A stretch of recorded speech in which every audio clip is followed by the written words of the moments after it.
এখানে রবীন্দ্রনাথ ঠাকুরের স্ত্রী মৃণালিনী দেবী এখানে গাছের তলায় ক্লাস করাতেন, ওপেন ক্লাস করাতেন বাচ্চাদেরকে, নার্সারি থেকে 4 পর্যন্ত। আর এই যে ওপেন এই জায়গাগুলো, বেদিগুলো আছে, এই বেদিগুলোর মধ্যে মাস্টাররা বসেন চেয়ারগুলোতে, আর নিচে ছাত্ররা বসেন। কখনো কখনো পড়াশোনা ক্লাস করতে করতে খেলাধুলা করে, ওই জন্য পার্ক করে দিয়েছে ভেতরে। আপনার ছোটো ছেলে তো মন থেকে না, ওইদিকে ভিডিও করে, আমি এইদিকে। হ্যাঁ, সেন্ট্রাল গভর্নমেন্টে এখন দেখাশোনা করে সেন্ট্রাল গভর্নমেন্ট। আর পরপর ওই 3টে মাটির বাড়ি দেখছেন, ওই বাড়িগুলো হচ্ছে আপনার দেহুলি বাড়ি বলে ওইটাকে। মৃণালিনী দেবীর স্ত্রী যখন, রবীন্দ্রনাথের স্ত্রী যখন মৃণালিনী দেবী মারা গিয়েছিলেন, তখন দেহটা কিছুক্ষণের জন্য ওইখানে রাখা হয়েছিল, ওই জন্য বাড়িটার নাম দেহুলি বাড়ি। আর ওই বাচ্চাদের ড্রেস হচ্ছে আপনার হলুদ পাঞ্জাবি, সাদা পাজামা। আর মেয়েদের ওই ভেতরে দেখুন এখনো ক্লাস হচ্ছে। আর ভেতরে আপনার ছাতিমতলার যে মাঠটা থেকে দোল উৎসবটা হয়, এই রাস্তাটা দিয়ে খেলতে খেলতে আশ্রম মাঠে যায়। প্রথম পেজেই কালো রঙের ছবি দেওয়া আছে, হ্যাঁ 2 এর বইটাতে দেখবেন কালো রঙের পেজটাই এই বট গাছের ছবি। এইটা সেই কুমোরপাড়ার গরুর গাড়ি বজায় করা কলসিহারি, হ্যাঁ ওই কবিতাটা রবীন্দ্রনাথ ঠাকুর এখানে লিখেছিলেন। এইটা তিলপাহাড়ি এই কারণেই নাম, 3টে স্টেপে করা আছে দেখুন। এইটা রবীন্দ্রনাথ ঠাকুর 12 বছর বয়সে বাবার সঙ্গে কুপাই নদী হাঁটতে যায়, ওইখানে হাঁটতে যাওয়ার সময় আপনার একটা বট গাছের চারা 3টে ছোট ছোট লুড়ি পাথর পকেটে করে ভরে নিয়ে এসেছিলেন, সেই বট গাছটাই এখানে বসিয়েছিলেন, ওই জন্য এর নাম হচ্ছে তিলপাহাড়ি বট গাছ।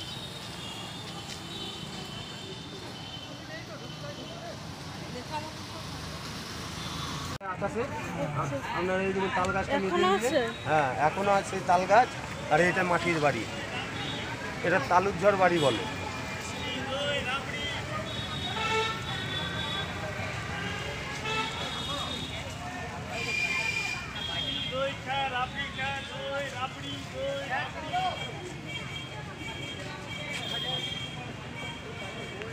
এটা রবীন্দ্রনাথ ঠাকুরের বাবার বানানো, এটা আপনার বানাতে 35,000 টাকা তখনকার দিনে খরচা করেছিল। কাঁচগুলো আছে বেলজিয়াম গাছ, আর টালিগুলো হচ্ছে ইটালিয়ান টালি। এখানে প্রত্যেক বুধবার উপাসনা হয়। ছেলেদের জন্য সাদা পাঞ্জাবি, সাদা পায়জামা বা ধুতি, আর মেয়েদের জন্য সাদা শাড়ি, গেরুয়া পাট। 25শে বৈশাখ, 22শে শ্রাবণ, 7ই পৌষ আর আপনার দোল উৎসবে এই 4টে দিন শুধু খোলা হয়। আর বাকি প্রত্যেক বুধবার উপাসনা করা হয়। এখানে শুধু ছাত্র আর স্টুডেন্টদের জন্য, বাইরে সাধারণ পাবলিক ঢুকতে পারে না। ওই তো 4টে দিন ঢুকতে হবে সাধারণ পাবলিক।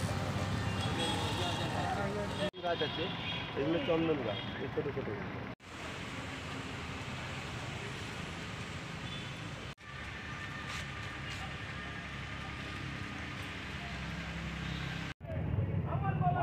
এইখানে এইটা হচ্ছে ছাতিমতলা। আপনার রবীন্দ্রনাথ ঠাকুরের বাবা মহর্ষি দেবেন্দ্রনাথ ঠাকুর ভুবনমোহন সিং ওনাকে যখন আমন্ত্রণ দিয়ে ডেকে পাঠান, তখন এই ছাতিমতলাতে প্রথম ওই লাভপুর বলে একটা জায়গা আছে, এই লাভপুরে আসেন। ওই লাভপুর থেকে আসার পর ওই জলপথ দিয়ে আসেন, তো ওই জন্য পালকিতে করে ওনাকে আনতে পাঠায় ভুবনমোহন সিং।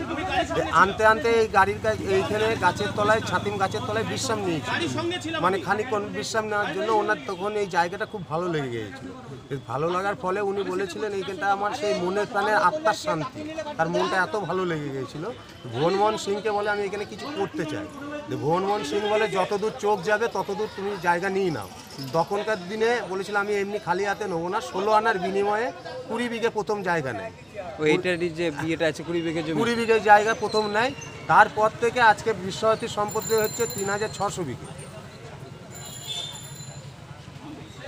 আর এখানে প্রথম যে কোনো অনুষ্ঠান হওয়ার আগে আপনার এই ছাতিমতলা থেকে আরম্ভ করে দিয়ে আপনার ছাতিমতলা থেকে এখানকার ব্যাচ হচ্ছে ছাতিম গাছের পাতা, ওই পাতাটা ব্যাচ হিসাবে ব্যবহার করা হয়, আর ওইটার সম্মান দেয়।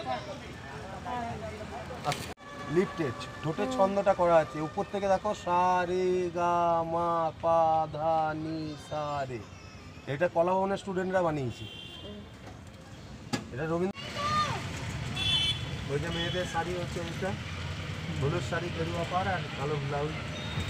আর এইদিকে ডান দিকে এটা হচ্ছে নাট্যঘর। এটা সঙ্গীত ভবনের ছেলেমেয়েরা যখন রিহার্সাল করে তখন বাইরে করে, আর বাকি টাইম আপনার যখন জল বৃষ্টি হয় ভেতরে করে। একসঙ্গে 6000 লোকজন আপনার ভেতরে প্রোগ্রাম দেখতে পারবে, এত বড়।